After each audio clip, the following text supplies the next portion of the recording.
शुक्रवार व्रत कथा। एक गांव में एक बुढ़िया रहती थी जिसके 7 बेटे थे। 6 बेटे कमाने वाले थे और एक बेटा निकम्मा था।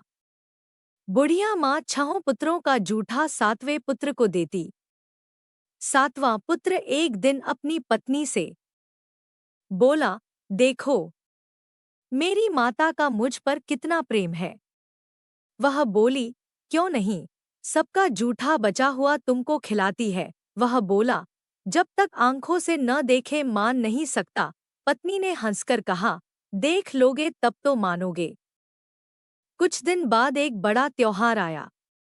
घर में 7 प्रकार के भोजन और चूरमा के लड्डू बने। वह पत्नी की बात को जांचने के लिए सिरदर्द का बहाना बनाकर पतला कपड़ा सिर पर ओढ़कर रसोई में जाकर सो गया और कपड़े में से सब देखता रहा। 6 भाई भोजन करने आए। उसने देखा, माँ ने उनके लिए सुंदर सुंदर आसन बिछाए, 7 प्रकार की रसोई परोसी और आग्रह कर करके उन्हें भोजन कराती रही। वह देखता रहा। 6 भाई भोजन कर उठ गए तब माँ ने उनकी 5 थालियों में से लड्डुओं के टुकड़ों को उठाया और एक लड्डू बनाया। जूठन साफ कर माँ ने उसे पुकारा, उठ बेटा, उठ। तेरे भाइयों ने भोजन कर लिया, तू भी उठकर भोजन कर ले। उसने कहा, माँ, मुझे भोजन नहीं करना, मैं परदेश जा रहा हूँ। माता ने कहा, कल जाना हो तो आज ही जा। वह बोला, हाँ हाँ, जा रहा हूँ। यह कहकर वह घर से निकल गया। चलते समय उसे पत्नी की याद आई। वह गौशाला में कंडे थाप रही थी। वहां जाकर वह बोला, मेरे पास तो कुछ नहीं है। यह अंगूठी है, सो ले लो और अपनी कोई निशानी मुझे दे दो। वह बोली, मेरे पास क्या है, यह गोबर भरा हाथ है। यह कहकर पत्नी ने उसकी पीठ पर गोबर के हाथ की थाप मार दी। वह चल दिया। चलते चलते दूर देश में पहुंचा। वहां एक साहूकार की दुकान थी। वहां जाकर बोला, सेठ जी, मुझे नौकरी पर रख लो। साहूकार को नौकर की सख्त जरूरत थी।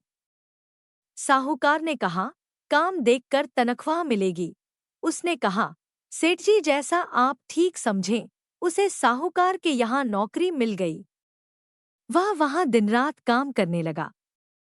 कुछ दिन में दुकान का लेन देन, हिसाब किताब, ग्राहकों को माल बेचना, सारा काम करने लगा। साहूकार के 7-8 नौकर थे। वे सब चक्कर खाने लगे। लेकिन उसने अपनी लगन, परिश्रम और ईमानदारी से सभी को पीछे छोड़ दिया। उसे अपने किए का फल मिला। सेठ ने भी उसका काम देखा और 3 महीने में ही उसे मुनाफे में साझीदार बना लिया। परिश्रम करते करते 12 वर्ष में ही वह नगर का नामी सेठ बन गया और सेठ अपना सारा कारोबार उस पर छोड़कर बाहर चला गया। इधर उसकी पत्नी पर क्या बीती वह सुने। सास-ससुर उसे दुख देने लगे। गृहस्थी का काम करवाकर उसे लकड़ी लेने जंगल में भेजते। इस बीच घर की रोटियों के आटे से जो भूसी निकलती, उसकी रोटी बनाकर रख दी जाती और फूटे नारियल की नरेली में पानी दिया जाता। इस तरह दिन बीतते रहे। एक दिन वह जब जंगल में लकड़ी लेने जा नहीं थी तब उसे रास्ते में बहुत सी स्त्रियां संतोषी माता का व्रत करती दिखाई दी। यह वहां खड़ी होकर पूछने लगी, बहनों, यह तुम किस देवता का व्रत करती हो और इसके करने से क्या फल होता है? इस व्रत के करने की क्या विधि है? यदि तुम अपने इस व्रत का विधान मुझे समझाकर कहोगी तो मैं तुम्हारा बड़ा एहसान मानूंगी। उनमें से एक स्त्री बोली, सुनो, यह संतोषी माता का व्रत है। इसके करने से निर्धनता, दरिद्रता का नाश होता है। लक्ष्मी आती है। मन की चिंताएं दूर होती है। मन को प्रसन्नता और शांति मिलती है। निपुति को पुत्र मिलता है।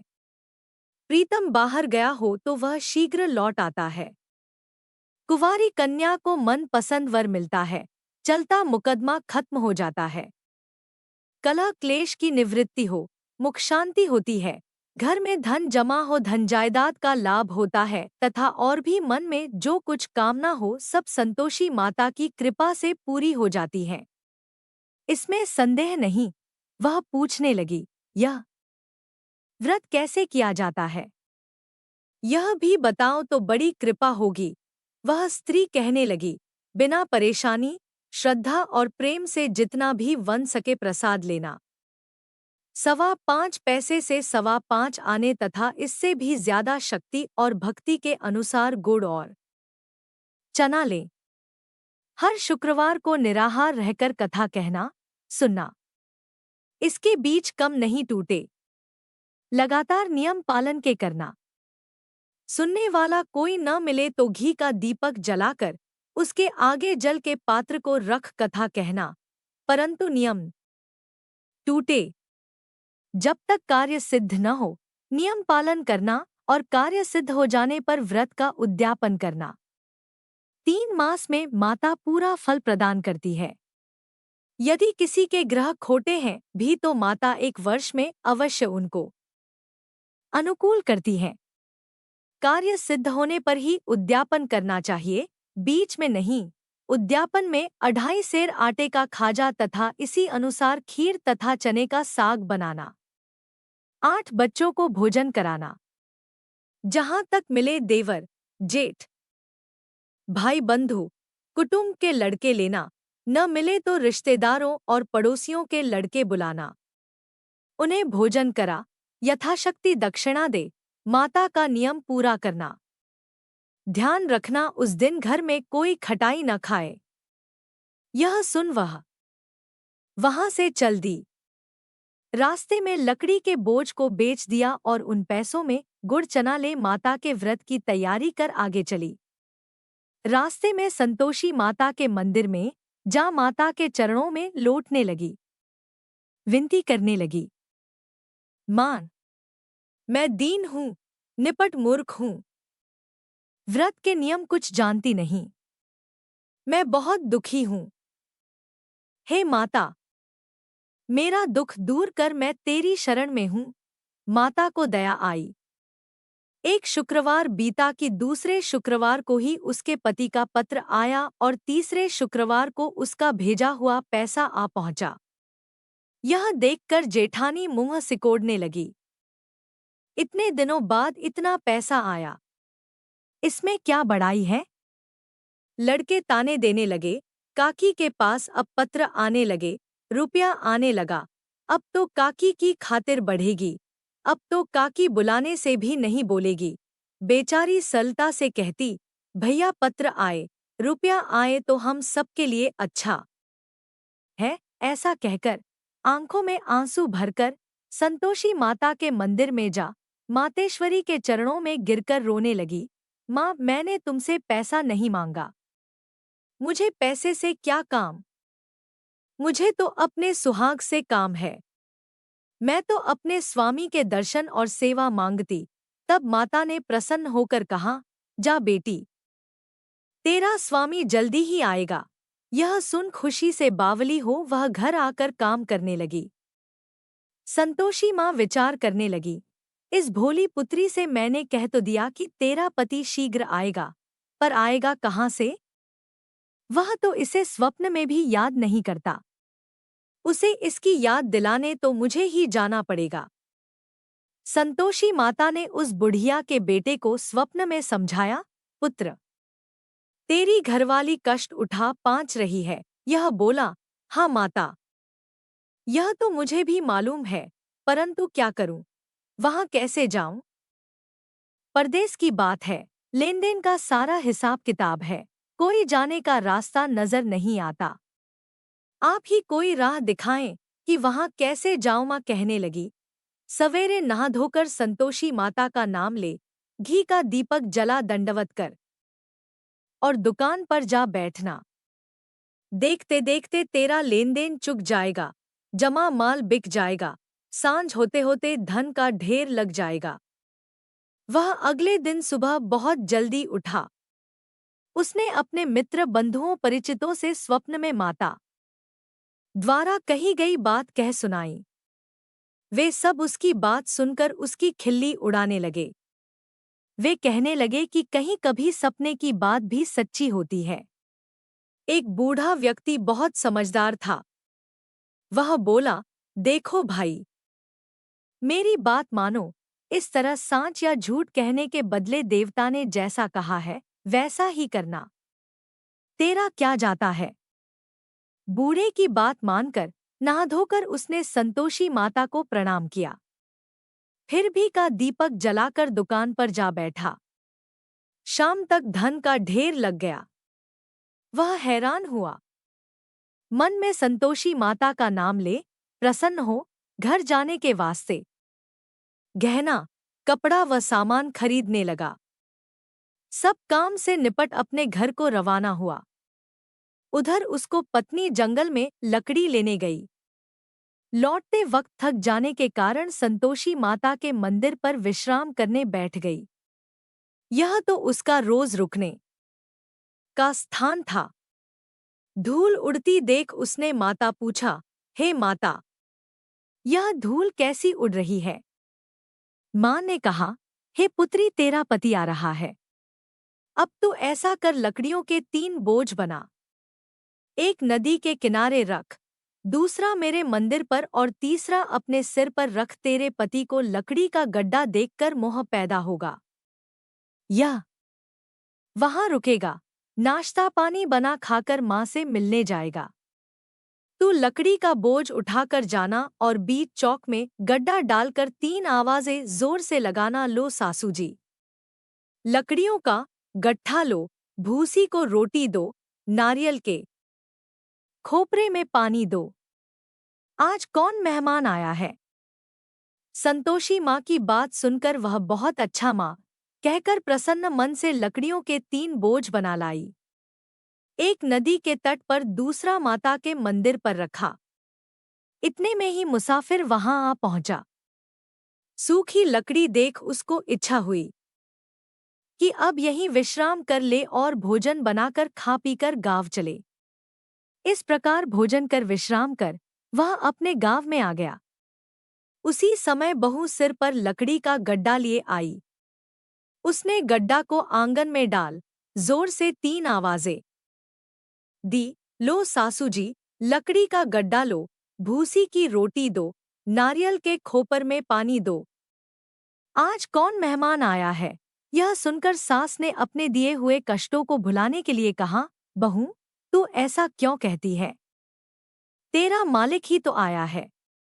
बैठ, मीठा भात खाकर कपड़े गहने पहन। पत्नी की आवाज सुनकर उसका स्वामी बाहर आया और उसके हाथ में पहनी अंगूठी देख व्याकुल हो गया। उसने माँ से पूछा, मान, यह कौन है। माँ बोली, बेट, तेरी पत्नी है। आज 12 वर्ष हो गए हैं जब से तू गया है। तब से सारे गांव में जानवर की तरह भटकती फिरती है। कामकाज कुछ करती नहीं, 4 समय आकर खा जाती है।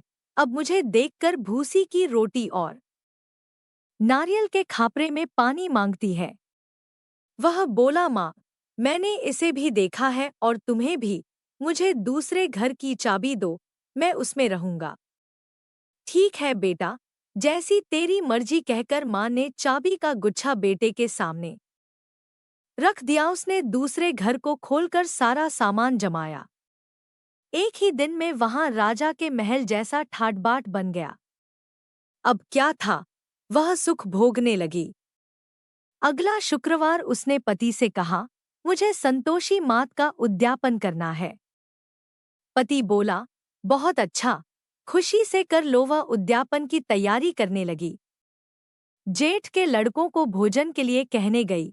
उन्होंने मंजूर किया, परंतु पीछे से जेठानी ने अपने बच्चों को सिखलाया, देखो रे, भोजन के समय सब लोग खटाई मांगना, जिससे उसका उद्यापन पूरा न हो। लड़के भोजन करने आए, खीर पेट भरकर खाई, परंतु बात याद आते ही कहने लगे, हमें कुछ खटाई खाने को दो, खीर खाना हमें भाता नहीं, देखकर अरुचि होती। लड़के उठ खड़े हुए, बोले, पैसे लाओ। भोली बहू कुछ जानती न थी, उसने उन्हें पैसे दे दिए। लड़कों ने बाजार जाकर उन पैसों से इमली खरीदी और खाई। यह देखकर बहू पर माता जी ने कोप किया। राजा के दूत उसके पति को पकड़कर ले गए। अब सब मालूम हो जाएगा। जब जेल की रोटी खाएगा। बहू से यह वचन सहन नहीं हुए। वह संतोषी माता के मंदिर में गई और कहने लगी, माता, तुमने यह क्या किया? हंसाकर क्यों रुलाने लगी? माता बोली, पुत्री, तूने मेरा व्रत भंग किया है। इतनी जल्दी सब बातें भुला दी। वह बोली, माता, भूली तो नहीं हूँ, न कुछ अपराध किया है। मुझे तो लड़कों ने भूल डाल दिया। मुझे क्षमा करो माँ। माँ बोली, ऐसी भूल भी कहीं होती है? यह बोली, अब कोई भूल नहीं होगी। अब बताओ, मेरे पति कैसे आएंगे? माँ बोली, पुत्री, जा, तेरा पति तुझे रास्ते में ही आता मिलेगा। वह मंदिर से निकलकर बाहर आई तो रास्ते में उसे अपना पति आता हुआ मिला। उसने पूछा, कहाँ गए थे? वह बोला, इतना धन जो कमाया है उसका कर राजा ने मांगा था, वह भरने गया था। वह प्रसन्न होकर बोली, भला हुआ, अब घर चलो। फिर अगला शुक्रवार आया। वह बोली, मुझे माता का उद्यापन करना है। पति ने कहा, ठीक है, करो। वह फिर जेठ के लड़कों से भोजन को कहने गई। जेठानी ने लड़कों को सिखा दिया कि तुम पहले ही खटाई मांगना। लड़के भोजन करने बैठे, लेकिन भोजन करने से पहले ही कहने लगे, हमें खीर पूरी नहीं भाती, जी बिगड़ता है, कुछ खटाई खाने को दो। यह बोली, खटाई खाने को नहीं मिलेगी, खाना हो तो खाओ। उनके उठकर चले जाने पर उसने ब्राह्मणों के लड़के बुलाकर भोजन करवाया। दक्षिणा की जगह उन्हें एक एक फल दिया। इससे संतोषी माता प्रसन्न हो गई। माता की कृपा से 9 माह बाद उसको चंद्रमा के समान एक सुंदर पुत्र प्राप्त हुआ। पुत्र को लेकर वह प्रतिदिन संतोषी माता के मंदिर में जाने लगी। माँ ने सोचा कि यह रोज आती है, आज क्यों न मैं ही इसके घर चलूं, इसका आसरा देखूं तो सही। यह विचार कर माता ने भयानक रूप बनाया। गुड़ और चने से सना मुख, ऊपर से मुंड के समान होंठ, उस पर मक्खियां भिनभिना रही थी। दहलीज में पैर रखते ही उसकी सास चिल्लाई, देखो रे, कोई चुड़ैल डाकिनी चली आ रही, लड़को, इसे भगाओ, नहीं तो सबको खा जाएगी। बहू रोशनदान से देख रही थी। वही प्रसन्न हो उठी, आज मेरी माता मेरे घर आई है। यह कहकर दूध पीते बच्चे को गोद उतार दिया। इस पर उसको सास गोद में भरकर बोली, अरे रान, इसे देखकर कैसी उतावली हुई है, जो बच्चे को पटक दिया। इतने में माँ के प्रताप से जहां देखो वहां लड़के ही लड़के नजर आने लगे। यह बोली, माँ जी, मैं जिनका व्रत करती हूँ, यह वही संतोषी माता है। इतना कह उसने झट से घर के सारे किवाड़ खोल दिए। सबने माता के चरण पकड़ लिए और विनती कर कहने लगे, हे माता, हम मूर्ख हैं, अज्ञानी हैं। तुम्हारे व्रत की विधि हम नहीं जानते। तुम्हारा व्रत भंग कर हमने बड़ा अपराध किया है। हे माता, आप हमारे अपराधों को क्षमा करो। इस प्रकार बार बार कहने पर संतोषी मात प्रसन्न हुई। इसके बाद उसकी सास कहने लगी, हे संतोषी माता, आपने बहू को जैसा फल दिया वैसा सबको देना। जो यह कथा सुने या पढ़े उसका मनोरथ पूर्ण हो। आरती जय संतोषी माता, मैया जय संतोषी माता। अपने सेवक जन की सुख संपत्ति दाता जय संतोषी माता, मैया जय। संतोषी माता सुंदर चीर सुनहरी, माँ धारण कीन हो। हीरा पन्ना दमके, तन श्रृंगार लीन हो जय संतोषी माता, मैया जय संतोषी माता। गेरू लाल छटा छबी, बदन कमल सोहे। मंद हंसत करुणामयी त्रिभुवन जन मोहे। जय संतोषी माता मैया जय संतोषी माता स्वर्ण सिंहासन बैठी चंवर दुरे प्यारे। धूप दीप मधु मेवा भोज धरे न्यारे जय संतोषी माता मैया जय संतोषी माता गुड़ अरु चना परम प्रिय तामे संतोष कियो। संतोषी कहलाई भक्तन वैभव दियो जय संतोषी माता मैया जय संतोषी माता शुक्रवार प्रिय मानत आज दिवस सोही। भक्त मंडली छाई कथा सुनत मोही जय संतोषी माता मैया जय संतोषी माता मंदिर जगमग ज्योति मंगल ध्वनि छाई। विनय करें हम सेवक चरणन सिर नाई जय संतोषी माता मैया जय संतोषी माता भक्ति भाव में पूजा अंगीकृत कीजय। जो मन बसे हमारे इच्छित फल दीजय जय संतोषी माता मैया जय संतोषी माता दुखी दारिद्री रोगी संकट मुक्त किए।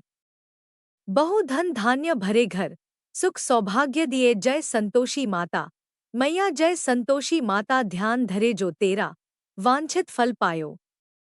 पूजा कथा श्रवण कर घर आनंद आयो जय संतोषी माता मैया जय संतोषी माता चरण गहे की लज्जा रखियो जगदम्बे। संकट तू ही निवारे दया में अम्बे जय संतोषी माता मैया जय संतोषी माता संतोषी माता की आरती जो कोई जन गावे। रिद्धि सिद्धि सुख संपत्ति जी भर के पावे जय संतोषी माता मैया जय संतोषी माता। अपने सेवक जन की सुख संपत्ति दाता प्रेम से बोलिए संतोषी माता की जय।